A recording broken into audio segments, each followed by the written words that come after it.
hoy con puntualidad española, iba a decir con puntualidad británica, pero vamos a hacerlo con puntualidad española.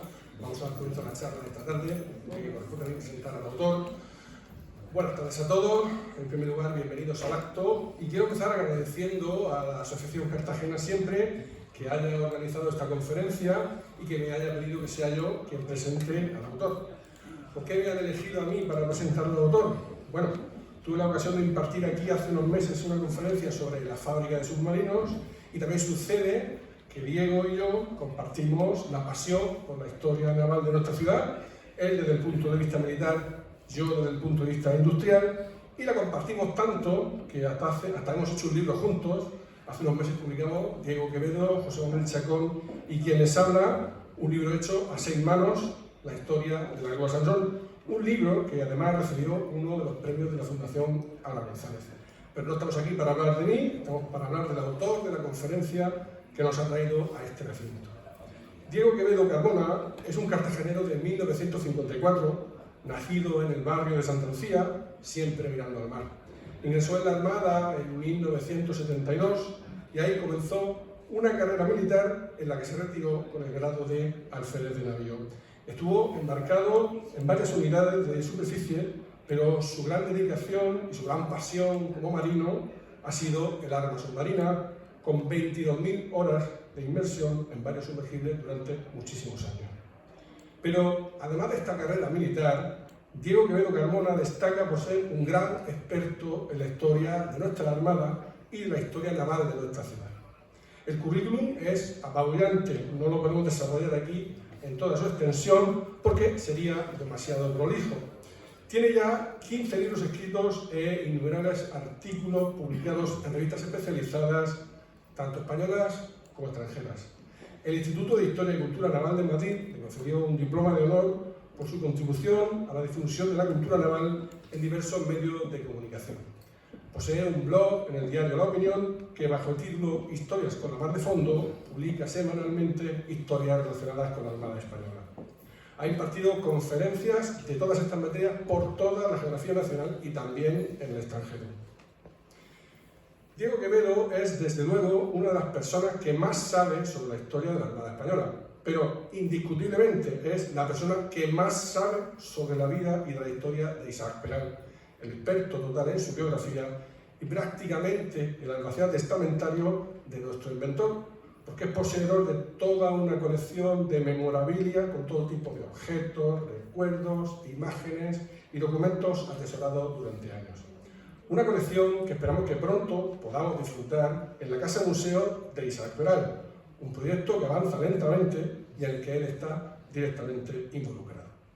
Y hoy viene Diego Quevedo a contarnos la historia del Arsenal de Cartagena, una de las joyas del patrimonio militar e industrial de nuestro país, todavía en activo casi 300 años después de haber sido concebido por la monarquía borbónica. Cuando en España había un retraso atávico, el desarrollo del Arsenal de Cartagena fue lo más parecido que tuvimos a la revolución industrial que unos cuantos países europeos más adelantados que nosotros estaban llevando a cabo. Y la historia del Arsenal de Cartagena era y es un espejo perfecto de la historia de España. Cuando a España le ha ido bien, el Arsenal de Cartagena ha vivido sus momentos más esplendorosos. Por el contrario, cuando la nación entraba en decadencia, eso se manifestaba en crisis durísimas que vivió nuestro Arsenal, sus buques y también quienes los construían y quienes los hacían navegar. En estos 300 años de vida, el Arsenal se ha caído y se ha levantado en numerosas ocasiones.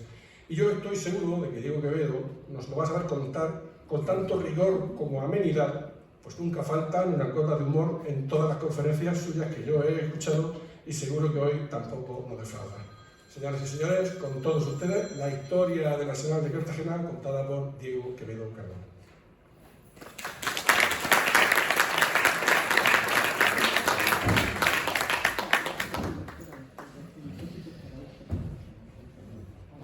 Gracias, amigo Ibarra. Bueno, buenas tardes a todos. Somos pocos, pero bien avenidos. Y como decía Lina Morgan, gracias por venir. Como ha dicho Ibarra, voy a hacer un recorrido histórico por esos casi 300 años de historia que tiene el Arsenal de Cartagena, del cual la primera definición que tenemos de la palabra arsenal data de sus mismos orígenes en el primer tercio del 18, donde se dice que es, lo que dice ahí, un conjunto de edificios, así en tierra como en el mar, como en el agua, propios para la construcción y carenas de los bajeles, para su mejor conservación y resguardo, e igualmente de cuantos pertrechos, municiones y géneros se necesitan para los mismos buques y demás fines del servicio de la Armada. Hoy día, la última edición del diccionario de la RAE define el vocablo arsenal como que es un establecimiento militar o particular donde se construyen, reparan y conservan las embarcaciones y se guardan los pertrechos y géneros necesarios para equiparlas. Y entre una definición y otra, distante casi 300 años, el propio Ministerio de Defensa, a día de hoy, lo define como un conjunto de personas, medios de apoyo e instalaciones periféricas de la Armada organizadas de manera permanente bajo un mando que dentro de un recinto o recintos dispersos realizan actividades de apoyo logístico a la fuerza e instalaciones navales. Y más particularmente para el caso del Arsenal de Cartagena, la definición en concreto que da a día de hoy el Ministerio de Defensa es la de base de apoyo logístico a los buques e instalaciones de la Armada en el Mediterráneo en la zona comprendida entre Almería y Gerona, incluyendo las Islas Baleares. Dicho esto, pues diré que la situación estratégica, unida a las particulares características geográficas del puerto de Cartagena, han justificado desde la más remota antigüedad el hecho de que en esta ciudad hicieron escala fenicios, griegos, cartagineses, romanos, bizantinos, árabes, etc. Aunque las escalas de estos antiguos navegantes serían sobre todo dentro del ámbito comercial, siendo a partir de la reconquista de estas tierras por parte del entonces príncipe Alfonso, luego Alfonso X el Sabio, en 1245, para la Corona de Castilla, cuando empezó Cartagena a ser un puerto de importancia para la política de los monarcas españoles, sobre todo como puerto de referencia para los buques que iban a reprender las incursiones bereberes aquí en nuestras costas. Estos antecedentes y otros posteriores pues, hicieron que diversos reyes de España empezaran a poner sus ojos en Cartagena, a lo que empezaban a considerar una ciudad estratégicamente muy importante, como Carlos I, que pudo corroborarlo en persona, ya que estuvo aquí en diciembre de 1541, o Felipe II, que ya intentó hacer de Cartagena una ciudad inexpugnable, fortificando el puerto y creando una fábrica de pólvora. También sería Cartagena testigo, en 1609, de la marcha de más de 15.000 personas hacia Berbería, tras la publicación del decreto de expulsión de los moriscos, y a lo largo del 17 se dio aquí apoyo a los buques de guerra que salían a combatir contra los franceses. Del mismo modo sería en este siglo, concretamente en 1668, cuando Cartagena se convertiría en lugar de invernadero y reparación para las galeras. Pero es a partir de 1713 cuando este señor, Felipe V, inicia una política de reformas que se habría de generalizar a lo largo de todo ese siglo, el XVIII, en los reinados de sus hijos Fernando VI y Carlos III. Dentro de esas reformas incluyó la de la Armada Real, para lo que contó fundamentalmente con el apoyo de su ministro, don José Patiño, verdadero impulsor de la creación de los departamentos marítimos, cuya finalidad principal era unificar las distintas flotas que hasta ese momento, ¿verdad?, pues deambulaban dispersas por los diferentes puertos.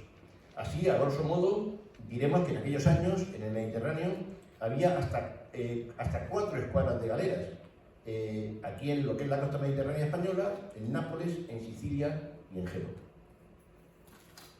Por otro lado, estaba la escuadra del Mar Océano, que operaba en el Atlántico y las de ultramar.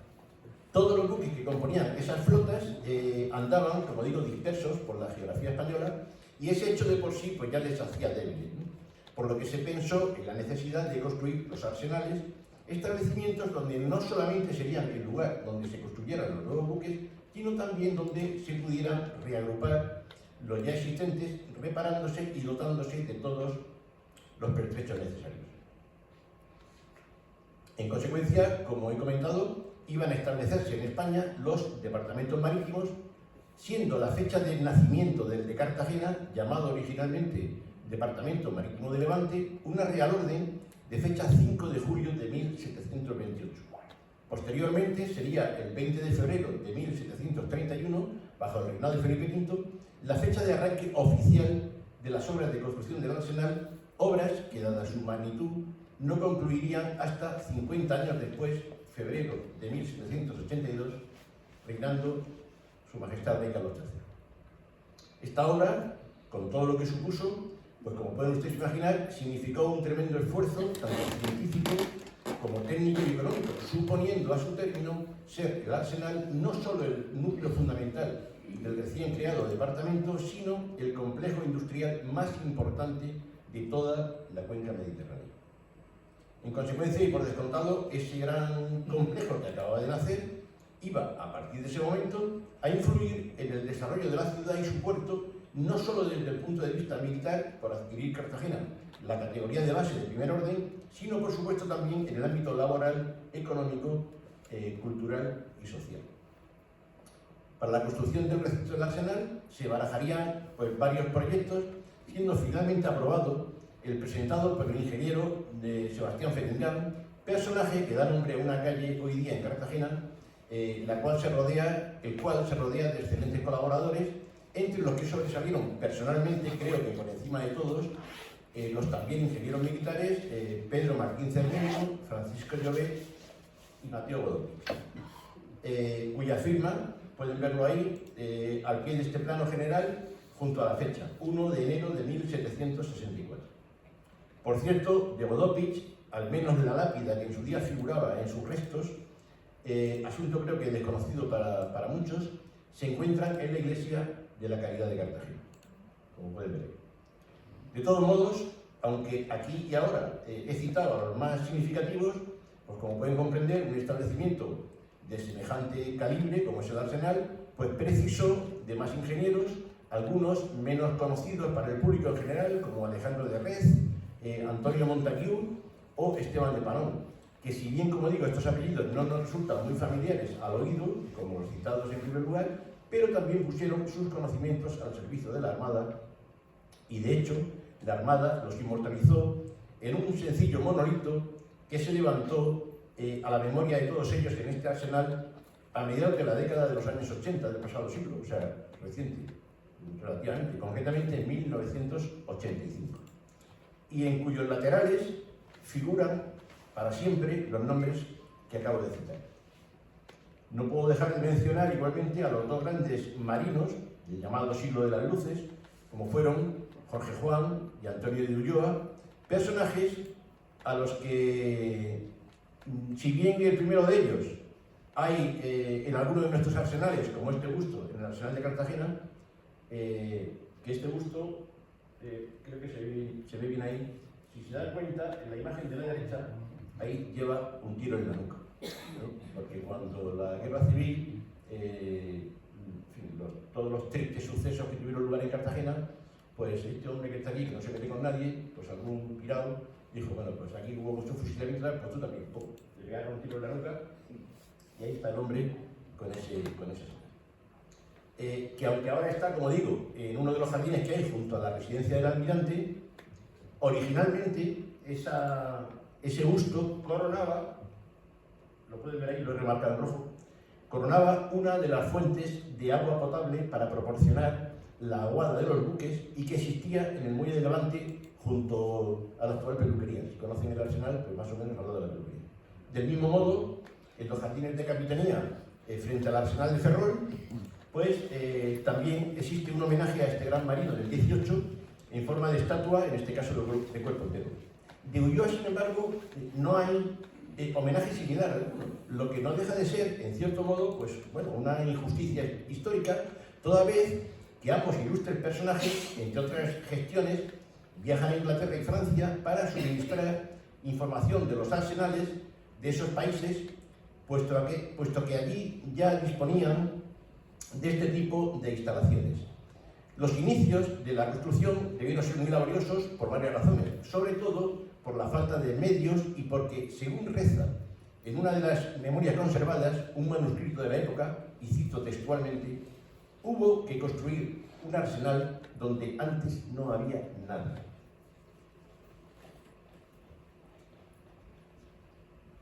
No sé qué ocurre aquí, pero algo falla.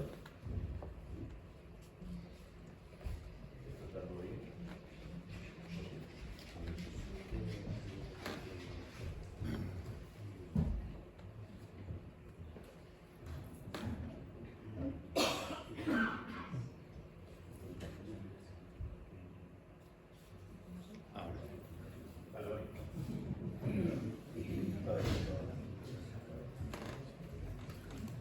Son los problemas del directo.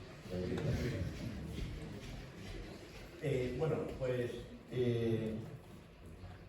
digo que un documento dice textualmente que hubo que construir un arsenal donde antes no había nada. Para ello, pues lo primero que hubo que hacer, una vez elegido tras diversos estudios y obras el lugar, una laguna pantanosa situada a poniente de la ciudad, conocida como el Mar de Mandarache. Sería el desvío de la desembocadura de la Rambla de Benipila, obra que se empezaría corriendo en 1733, para lo cual se construyó un canal de 1700 metros de longitud y 65 de anchura, desde el citado Mar de Mandarache hasta la actual Alameda Chica. El siguiente paso sería colocar los 4 jalones que iban a delimitar el perímetro de la dársena y excavar la laguna, resultando un rectángulo de 550 por 318 metros, con un calado de 9,5 en el lado mayor de ese rectángulo, orientado prácticamente en la dirección norte-sur, y que estaba unida a la dársena del puerto por su parte sureste. Casi de manera simultánea se emprendería también la fortificación de la bocana, creando o reedificando las baterías que definirían emplazamientos posteriores y que venían a dar seguridad a la ciudad mientras ésta veía cómo se construía su arsenal, apareciendo así las baterías de la punta de la rodadera, alta y baja. Aquí pueden ver el espigón del faro de Navidad.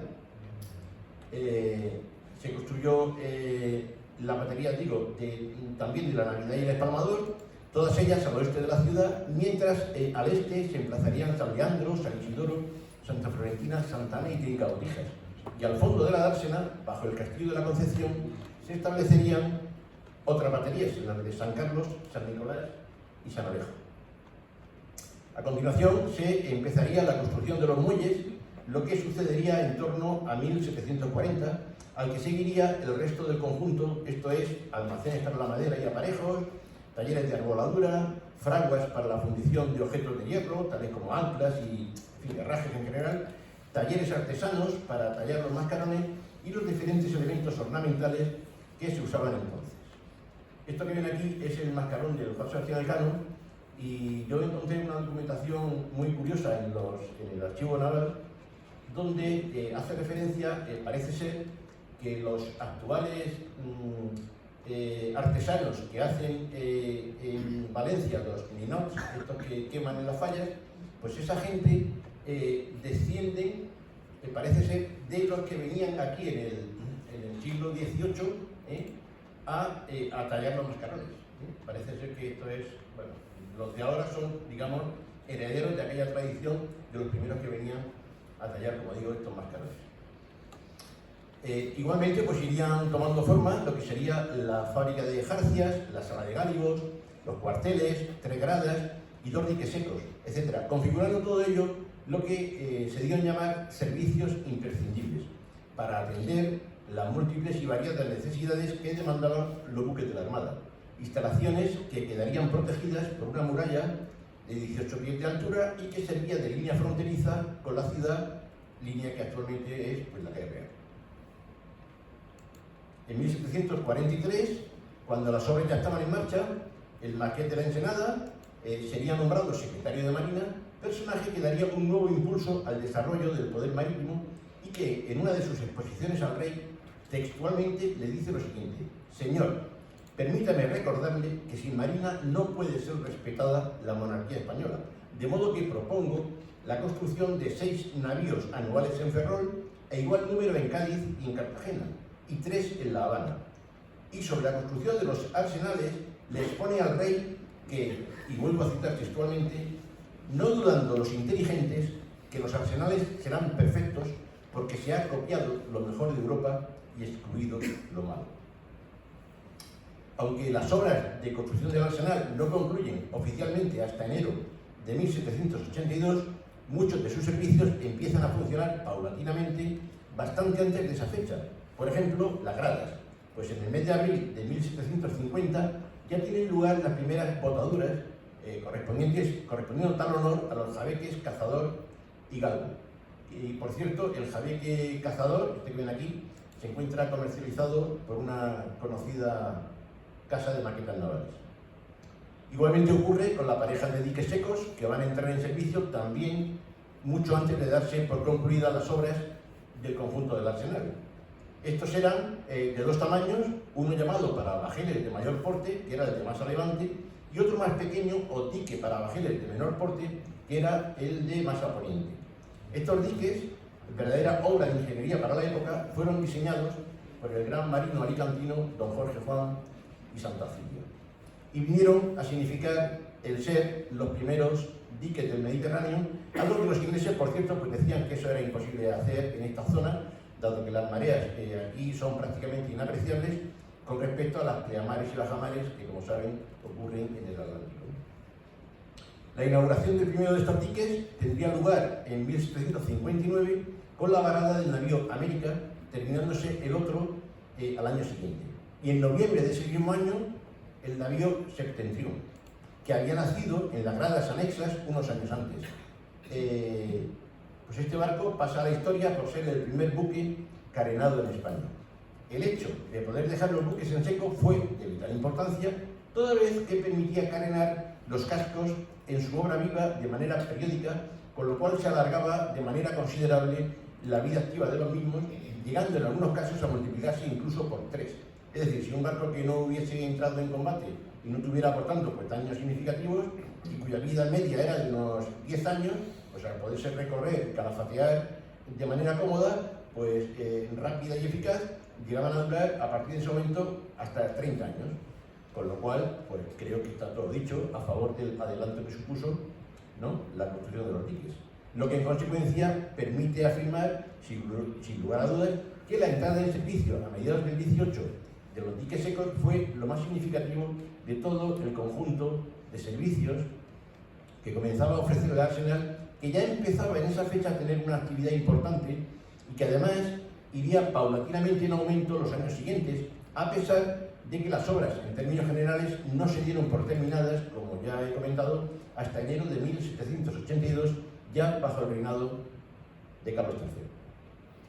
También en esa misma época, data el presidio, originalmente llamado prisión de penas aflictivas, que se levantó entre 1773 y 1785 y que funcionó como tal desde su finalización todo el siglo XIX y casi la primera mitad del XX, reconvirtiéndose como cuartel de instrucción de marinería a finales de la Guerra Civil, siendo inaugurado en el verano del 46 hasta su cesión a la universidad a comienzos del actual siglo. El coste total y exacto que supuso el arsenal es muy difícil saberlo, pero de todos modos, y según un cuadro resumen, con el estado de cuentas que presentó la Oficina de la Contaduría de Marina, parece ser que ascendió a unos 112 millones de reales de vellón, con 9.200 días laborables de trabajo, lo que supusieron 12 millones y medio de jornales. Si tenemos en cuenta que el jornal medio estaba situado en torno a los 4 reales, podemos decir que aproximadamente el 50% del costo fue de materiales y el otro 50% de mano de obra, que estaba compuesta por unos 5.000 hombres, de los que aproximadamente algo más de la mitad, unos 3.000, eran esclavos y forzados, y el resto, unos 2.000, eran canteros, desterrados y personal de maestranza. Mientras todos estos hombres daban forma a lo que sería el arsenal, otros comenzaban en 1776 a construir la imponente muralla abaluartada que se prolongaría, cuya construcción se prolongaría los 10 próximos años y que se iba a extender alrededor de 5 kilómetros aproximadamente y que fortificaba, como bien saben, toda la ciudad, desde la actual plaza del Ayuntamiento, toda la cima del Castillo Galeras hasta la cima de Castillo Galeras. Tramo este último que sería para defender la plaza de ataques procedentes de un hipotético desembarco que pudiera producirse en la Alameda. Precisamente este frente hoy día es el que mejor se conserva, ya que está prácticamente anclado en el tiempo sin apenas deterioro. Por descontado que esta gran inversión estatal iba a cambiar para siempre la ciudad, que iba a ver en la construcción naval, con todo lo que ello traía consigo, su principal actividad económica. Como ejemplo, decir que las maderas para los buques, que eran principalmente de roble, álamo negro, haya y pino, procedían de lugares tan distantes y diversos como la zona noroeste de Murcia, Caravaca, la parte de Caravaca, etc., los montes de Málaga, las sierras de Cazorla y Segura, Santander, Valencia, Cataluña, Aragón, Nápoles, Calabria, la Toscana e incluso Grecia y Rumanía. Y lógicamente, pues todo ese trasiego de mercancías generaba riqueza. Bueno, eso en cuanto a las maderas, pero había otros muchos elementos que resultaban imprescindibles para la construcción naval, como la lanilla, que llegaba procedente de Guadalajara y Mallorca, la seda de Murcia, el betún de Tortosa, el carbón, que llegaba desde varios puntos de la región, como Moratalla, Mula, Cejín, Vélez Rubio y Vélez Blanco, la cera de Murcia y Cataluña, el sebo de Sevilla, el esparto de las sierras de Cartagena y Almería, o el cobre, del que habían de salir la clavazón y las planchas para forrar los cascos, y que llegaba de Sudamérica, principalmente de México y Perú. Por descontado, hay que decir tiene que para hacer frente a esa gran demanda de mano de obra que pudiese acometer semejante actividad constructiva y mercantil, la ciudad registraría un importante aumento poblacional, aumento que supuso en poco tiempo prácticamente quintuplicar el censo, pasando de unos 10.000 a 50.000 habitantes aproximadamente. De este modo, a finales del 18, el gran complejo industrial que constituían las diferentes secciones que conformaban el arsenal empezaba, en consecuencia, a repercutir de manera tremendamente positiva en la ciudad, que conoció sin duda, gracias a esto, una época floreciente, pero a lo largo del último lustro de ese siglo XVIII, allá por 1796, había de iniciarse una crisis económica que traería como consecuencia la reducción de mano de obra en el arsenal, con el consiguiente despido de obreros, que incluso llegaron a provocar algún que otro motín en las inmediaciones de la puerta de entrada.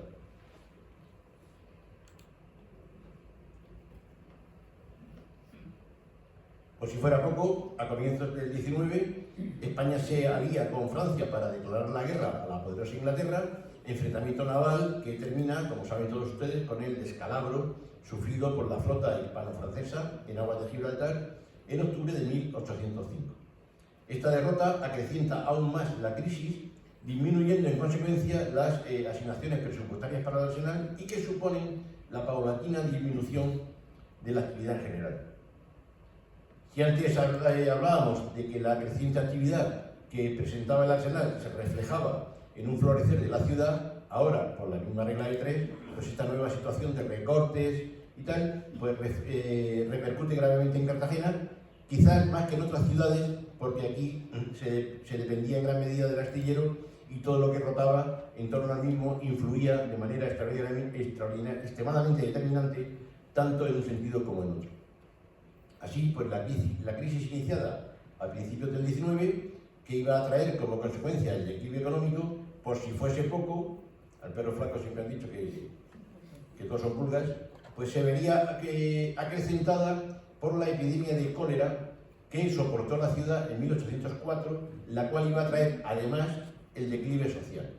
De hecho, durante casi medio siglo, para ser exactos 47 años, los que transcurrieron entre 1802, en que se construyó la corbeta Mercurio, y 1849, en que se echó al agua el bergantín Escipión, solo se construyeron, además de los citados, 3 buques: la corbeta Sebastián en 1806, la fragata Diana en 1809 y el bergantín Jasón en 1819. Tras este último buque, los astilleros pasarían por un cierto y fatigoso tiempo de soledad que habría de durar, como hemos visto, algo más de 9 lustros. Demasiado tiempo sin duda, sobre todo si comparamos esa pequeña cifra de nuevas construcciones con la que supuso el construir durante el segundo medio siglo del XVIII, desde 1750, en que se construye el Cazador, primera unidad nacida en este arsenal, nada menos que 74 buques de todos tipos, es decir, jabeques, fragatas, navíos, galeotas, urcas, bergantines, goletas, paquebotes y bombardas o faluchos, por citar solo los buques de cierto porte, ya que también en ese periodo se construirían muchos otros de menor entidad que serían los que catalogamos hoy día como embarcaciones auxiliares. La materia prima era, por descontado, la madera, procedente de los lugares ya citados, la cual, a su llegada al arsenal, pues se curaba en grandes balsas de agua salada que existían en lo que hoy día es la zona del astillero de Navantia, allá arriba a la izquierda. Es decir, a poniente de la dársena. Una vez que la madera había ensanchado, los troncos se trasladaban flotando por la dársena hasta el llamado varadero de maderas, que era una pequeña rampa que existía junto a los diques, frente a lo que hoy es el edificio principal de la base de submarinos, y de allí pasaban a otras balsas que había en la parte norte, en lo que hoy día es el campo de deportes. El campo de deportes, bueno, eso verde que ven ahí. Una vez seleccionada la madera a utilizar, entonces se sacaba y se ponía a secar y a orear. Algunas al aire libre, otras bajo unos cobertizos que existían también en esa zona, dependiendo del uso que se les fuese a dar a cada tronco. El siguiente paso era llevarlos a los talleres de los carpinteros de Ribera y Salas de Gáligos, actual base de submarinos, donde los maestros carpinteros de Ribera procedían a marcar y cortar los troncos en base a los planos que habían diseñado previamente los ingenieros. Como pueden intuir, un trabajo extremadamente laborioso, donde la demanda de mano de obra, y además en gran número, pues era evidente. Todo este gran conjunto que suponía el arsenal necesitaba ser fuertemente custodiado, para lo cual se dispuso la colocación de una batería de cañones que protegía su entrada, esta que ven aquí, batería que se componía pues, de medio centenar de cañones. Bueno, esta foto es antigua, hoy día esto no existe, este tacón se cortó para ampliar lo que es la bocana. Y bueno, pues batería que hoy día pues, ha sido medianamente reconstruida, como ven ahí. Lo que es el astillero tenía dos zonas, de modo que los grandes buques, navíos de línea, fragatas, etc., tomaban forma en las gradas que existían a levante del muelle norte, mientras los buques de menor porte lo hacían en lo que hoy se conoce como el varadero de Marruecos. Este que viene.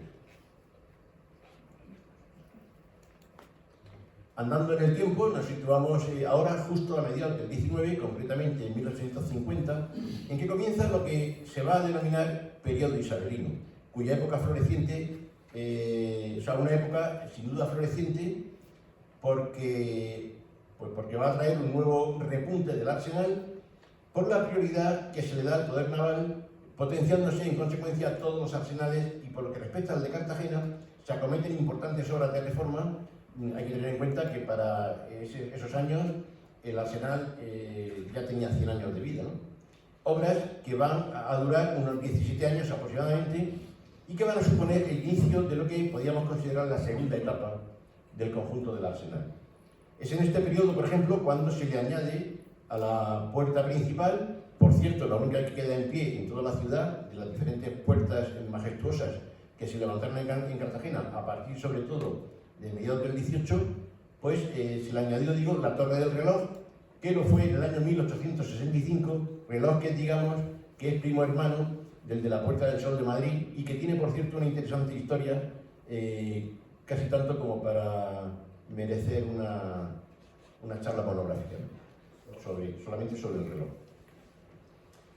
En estos años del llamado periodo isabelino hay de nuevo un repunte, no solo en la construcción naval en sí, también en diferentes servicios auxiliares, de los que algunos vestigios han llegado a nuestros días y que de vez en cuando algunas obras nos dejan al descubierto, de manera casual. Me estoy refiriendo al tren naval, peculiar calificativo que recibe este conjunto de embarcaciones auxiliares que pululan por nuestros arsenales, como estas flamantes empujadoras de submarinos recientemente entregadas el año pasado.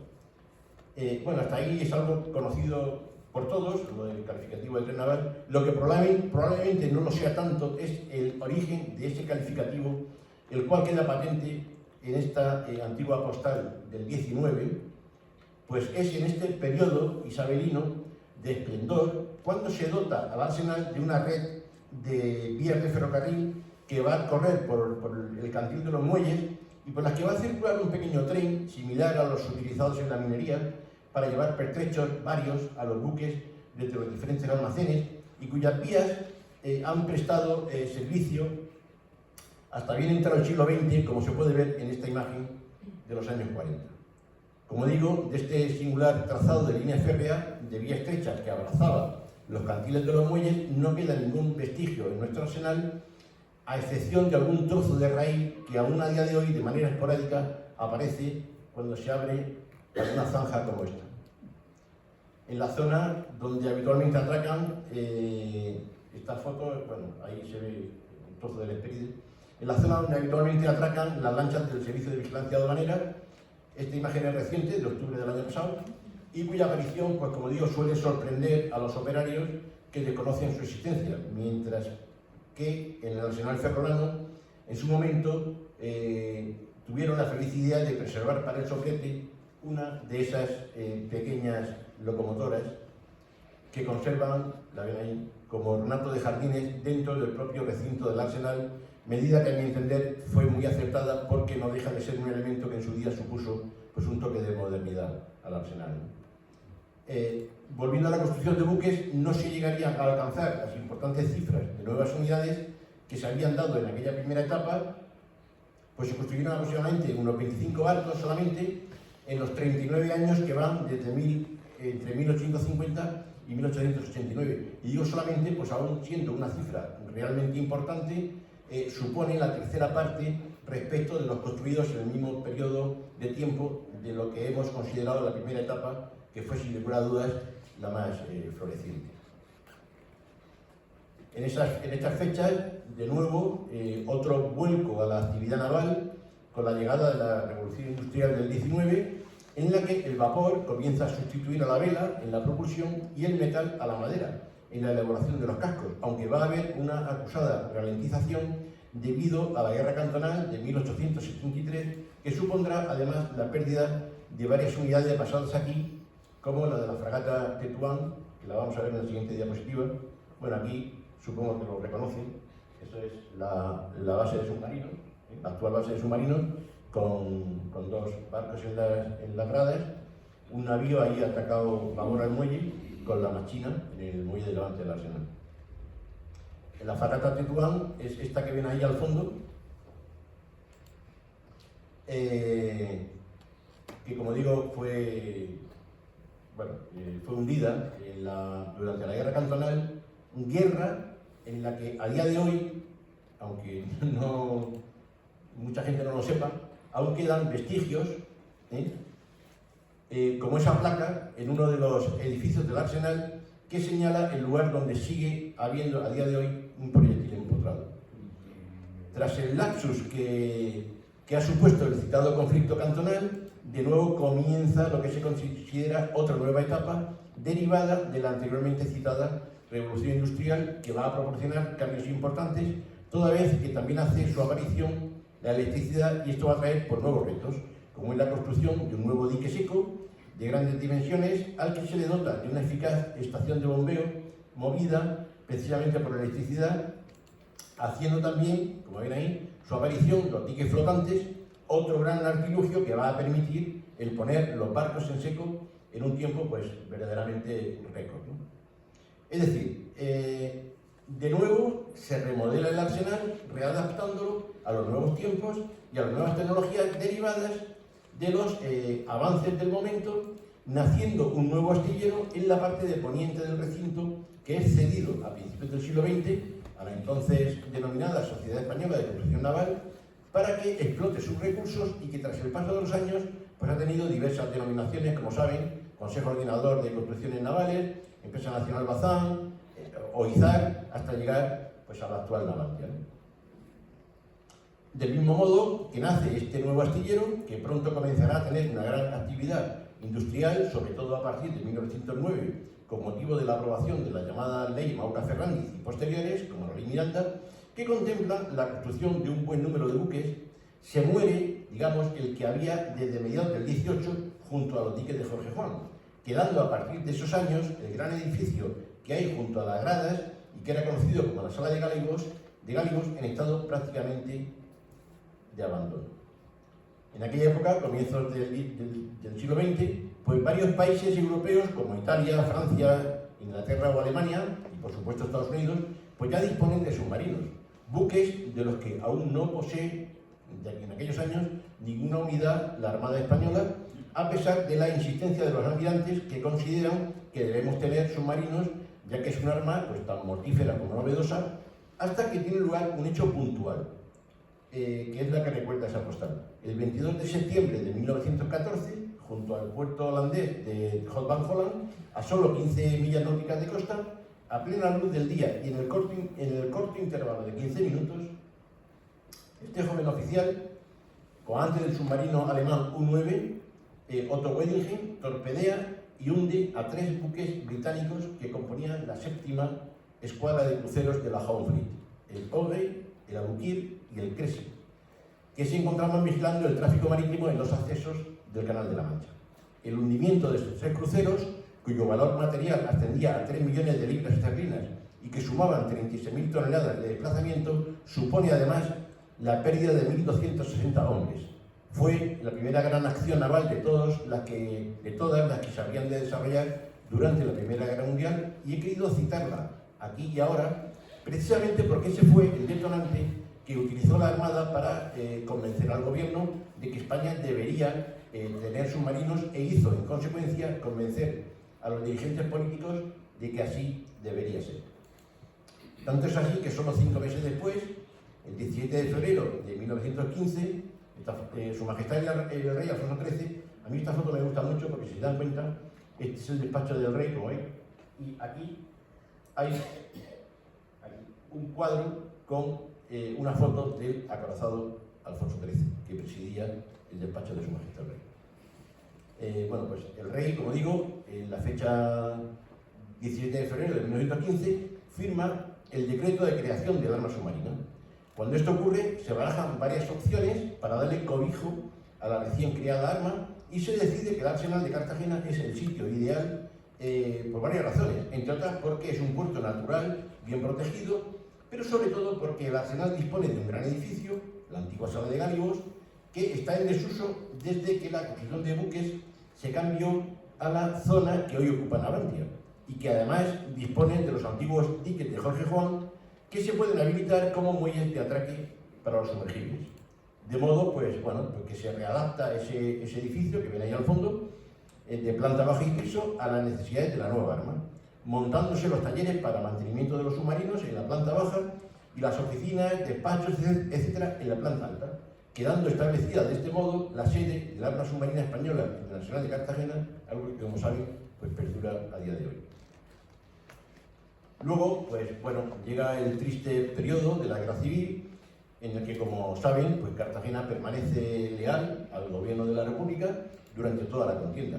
Ese hecho, y el que estuviesen aquí basados los buques de alto nivel, o sea, de alto interés militar, como destructores, algún crucero y todos los submarinos, pues fue un motivo más que suficiente para que la ciudad y, por supuesto, el Arsenal fuesen blanco prioritario de las bombas de la aviación nacional, lo que va a suponer, entre otras cosas, que se construyeran a prisa y corriendo varios búnkeres como esa pareja que ven ahí. Uno de ellos justo en el lugar que ocupa actualmente el monolito, el monolito que vimos al comienzo de la charla, y otro donde está ahora el mástil de la bandera, que si bien sigue existiendo el jardín del almirante, este segundo búnker estaba en lo que era entonces la huerta del almirante, donde ahí se aprecian, había hasta una balsa de riego típica del campo de Cartagena, tomateras y demás. O este otro, en la explanada de la base de submarinos, último en ser demolido en la primavera del año 74. Esta foto es muy poco antes de ser derribado y corresponde a la, como ven ahí se puso el altar cuando se hizo la misa, cuando el atentado a Carrero Blanco. Bueno, de este modo, a resultas de la Guerra Civil, quedaban, como he dicho, muy dañadas casi todas las instalaciones, de modo que a partir de los años 40, al poco de finalizar la contienda, se volvieron a efectuar importantes obras, aunque en este caso más que de reforma, como había sucedido en ocasiones anteriores, fue de reconstrucción, ya que fueron, como digo, bastantes los edificios castigados por la aviación nacional. Por cierto, parte de la materia prima que se utilizó para hacer hormigón, como la arena, procedía de las playas de la zona del Portús, que si alguno de ustedes veranea en el Portús, seguro que saben que existe a día de hoy un pequeño monolito hecho, es ese de aquí, hecho con las maderas de una de las tabarras que traían esas piedras y que naufragó debido a un temporal.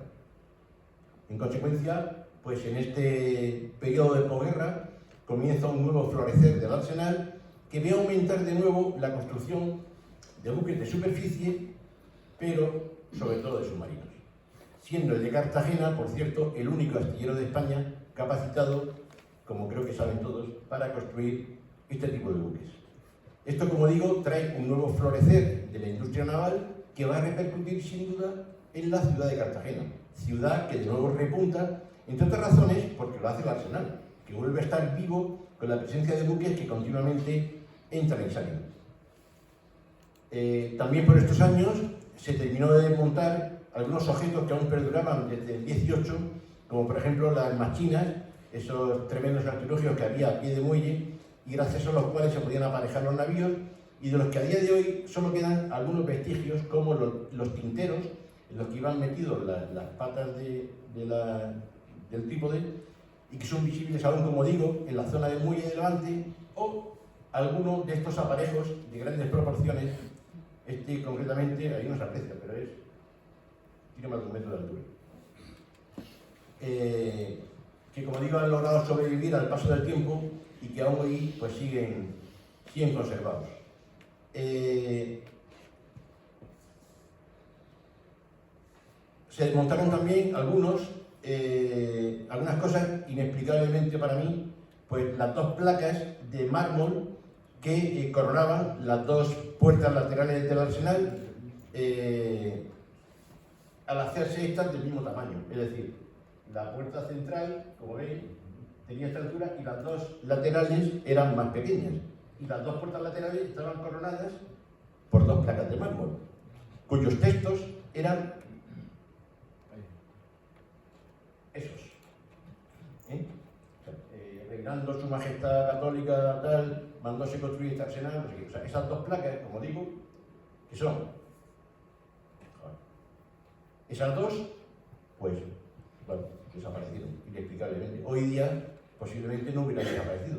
Tampoco hablo de hace 200 años, hablo de hace 60 años, o sea, de los años 60, 40, 60 y tantos años. En fin.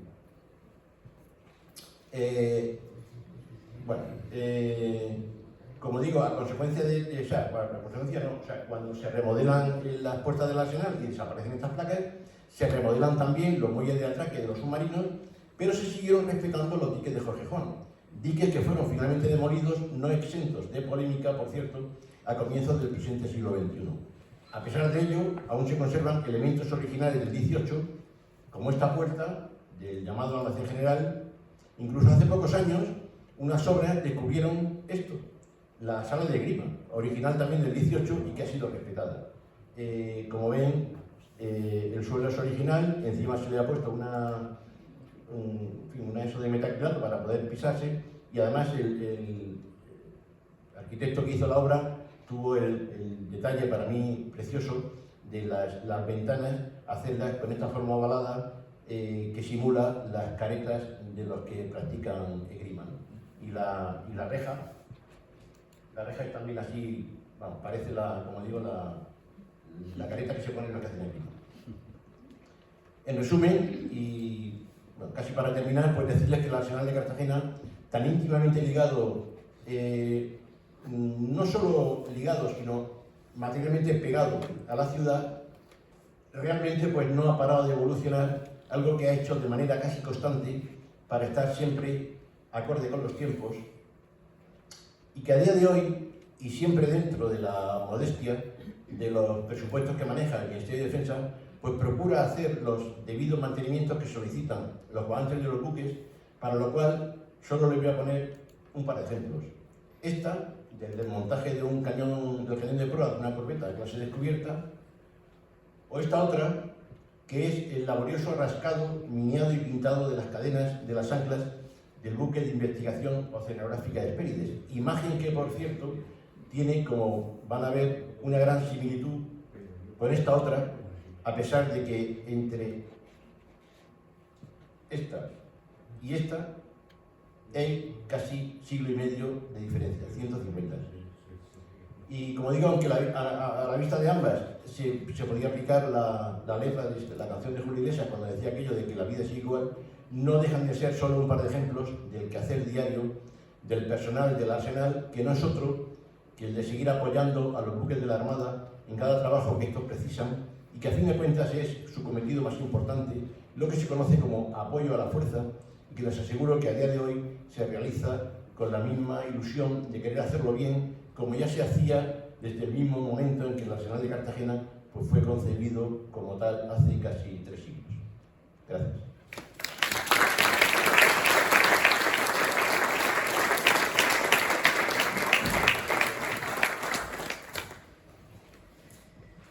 Bueno, siempre se suele decir que si alguien quiere hacer una pregunta, pues si la sé responder, pues la responderé. Y si no, pues haré como hace algún que otro político que se sale por la tangente.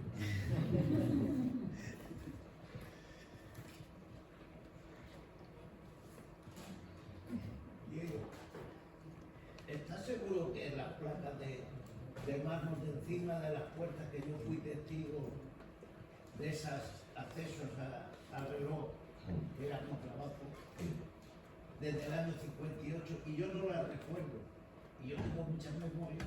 Pues aquí te falla. Porque la foto habla por sí sola. Sí, pero no pone en qué año está hecha la foto. No pone el año, pero tengo... Ahí está la duda. Pero tengo postales donde pone, donde se ve la placa y no se ve la placa, y por detrás de la postal pone el año en que el fotógrafo ese echó esa postal. Que no la he puesto porque me parece más guay poner una foto que no una postal. Pero vamos, yo tengo postales con 2 años de diferencia y creo que fue en el 66 estaban y en el 67 o 68 ya no estaban. O sea que fue, centra el tiro entre el 66, 67 y 68, ese corto periodo. Yo viví el día a día del cambio de tamaño de las puertas laterales. ¿Y no te acuerdas de eso? Bueno, las placas eran, ya visto. El primer día no podía subir, había empezado. Ya. O sea, no llegué a derribar. Pues esas placas habría que, no sé, ya han pasado muchos años, tampoco muchísimos, pero en fin, hoy día esto hubiese sido más controlado, por supuesto, pero ya hace 70 años, pues por lo visto, no era así. Quiero decir, entonces son placas de Marrón Macael. Eso ya no sé.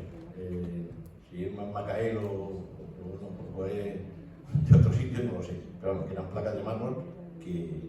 Lo que pasa es que no tengo ninguna, y he buscado por aquí igual pasiva, no tengo ninguna foto de más detalle de ellas donde se pudiera leer lo que yo sé que ponía. Yo tengo entendido que son de antiguas placas, no, de Marrón Macael, Puede las ser. que hay en el Arsenal. Puede ser, sí, puede ser. Tengo entendido. Puede ser, puede ser. Diego, Bien. gracias. Gracias por haberlo ilustrado de esta manera y en algo que para los cartageneros lo llevamos dentro de nuestro oído. Vamos a ver, yo tengo dos consultas, dos dudas importantes. Creo que me las vas a solucionar. La primera es la fácil. Vodopich dice que encuentra un manantial cuando empieza a hacer el arsenal y es un gran problema, porque él no se esperaba aquello. Entonces, cuando estaba lanzado todo el proyecto, tiene que volver marcha atrás y empezar a renovar. ¿Eso es cierto? No lo sé, pero es posible, porque de hecho había varias fuentes en el cantil del muelle que daban aguada a los barcos, como esa que hemos visto del muelle de Levante, donde está el busto de Jorge Juan y encima. Pero es posible, pero no. A día de hoy, no lo no sé. sé, hace 30 años, alguien de Bazán, Manquería, me decía que le decían el acuífero de Roldán. No lo sé. De hecho, hoy día hay una manguera que está continuamente echando agua la zona de la Gameca Chica, no sé si es agua salmuera, no sé. Pero vamos, yo he visto y creo que generó y genera un gran problema. La siguiente pregunta. Vamos a ver, yo estoy buscando una... Sí, esta era la fácil. Me voy a amarrar los machos con la segunda. Me cago en 10. Vale, para. Vamos a ver, la batería de Ornaveica. La batería de Ornaveica aparece en los planos y es al lado, escúchame, al lado de donde están las grúas. Existe, y la hemos visto artillada, que no la había visto yo artillada. Está justo al lado de donde está la batería artillada al muro de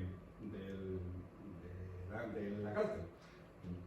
A continuación y hacia el oeste había una batería que le llaman batería G. Batería de Ornaveica. Ornaveica significa en la construcción fortificada, entrada, algo importante. En los planos está, en los archivos no. La he visto artillada aquí. ¿Me puedes decir algo? Pues no. La pregunta fácil, la pregunta más fácil todavía. No. Tú eres artillero y sabes más de esto que... Pero es que... Pregúntame algo de submarinos, que si no lo sé yo, tenemos aquí al almirante Sanjurjo, que te va a dar sopa y si no, a mi amigo Ibarra, que te sigue dando por la otra mejilla. Y si me falta ello, entonces yo te remato. Pero... No sé lo que me está diciendo. Por decir de la fuente de agua. Es cierto que el diseño del rectángulo de la dársena del arsenal no es el primer diseño. O sea, Sí, claro. aquí hubo otro diseño anterior y se sabe que modificaron el proceso precisamente por eso, por la cantidad de aguas que les venía. De hecho, el cauce natural de la rambla de Doña Pila, y lo he puesto una foto muy chula, una foto aérea que se ve de sur a norte, la rambla de Doña Pila venía directamente a donde está. Entonces, los problemas que tienen con las aguas, yo creo que eran más que ese tipo, porque cuando empezaron, la riada donde les venía. De hecho, uno de los trabajos especiales de estudiar las aguas de la Gameca Chica. Claro. A mí gente de Bazán me ha dicho que hay un problema, hace 30 años, un problema enorme, porque cuando llovía, aquello empezaba a echar agua y era imposible con las máquinas que había en aquel entonces de albergar el agua o de echarla al mar. Y había que albergar el agua de alguna manera porque en Cartagena nunca había agua. Entonces, aquello generó un problema y en el siglo XVIII más claro. Por eso te lo preguntaba, si sabías algo. Pero de nuevo te digo que muchas gracias por haberme ilustrado esta noche. Bien. A ti por tu interés. Tengo una pregunta también. Venga. Un tío mío era oficial del Arsenal y me decía que en la historia del Arsenal estaban todos los oficios. ¿Todos? Los oficios. Sí, puede ser.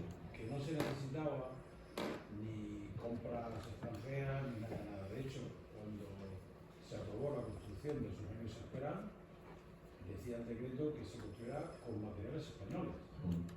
Y eso el tío sí. ¿De qué submarino se espera? Mira, del original, del 1888. Sí, en el decreto pone que se construirá con materiales españoles.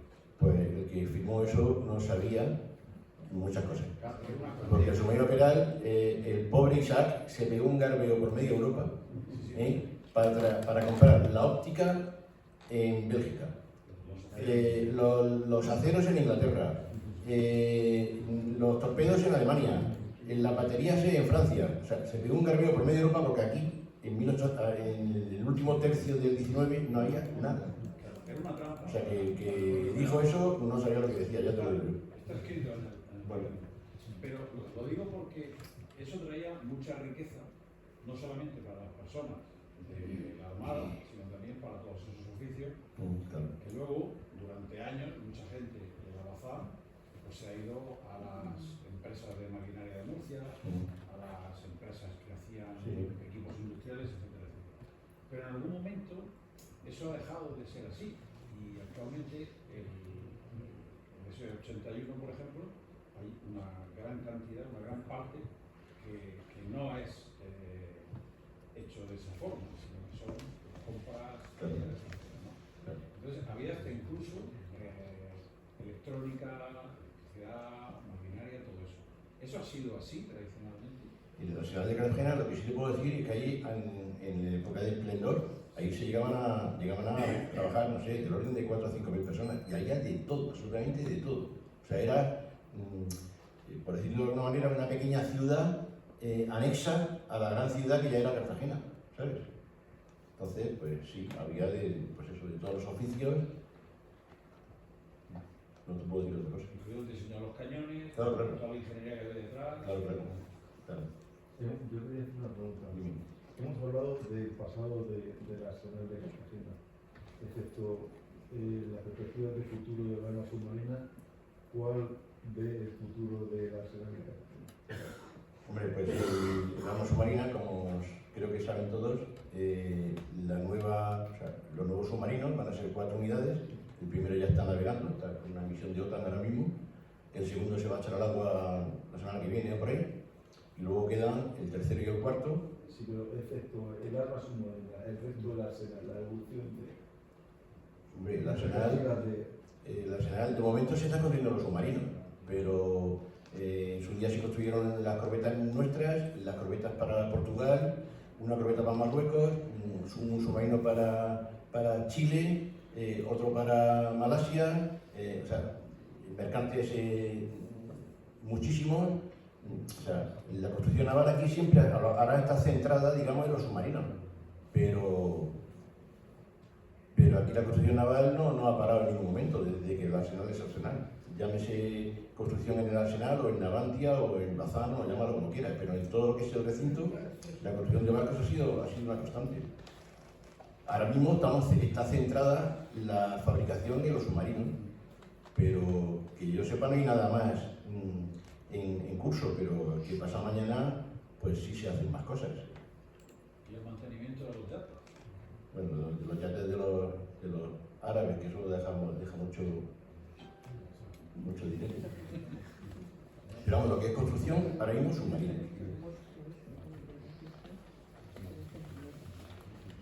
Bueno, pues nada, les agradezco de nuevo su presencia y eso, pues si han aprendido algo, pues muy bien, y si no, pues bueno, pues sí, claro.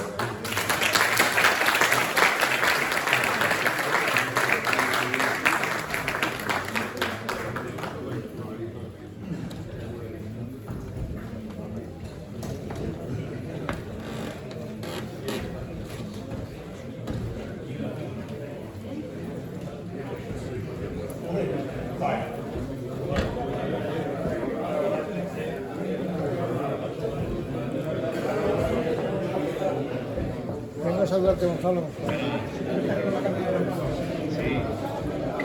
Voy a parar ya. Me he equivocado y me he mandado por arriba. Vaya.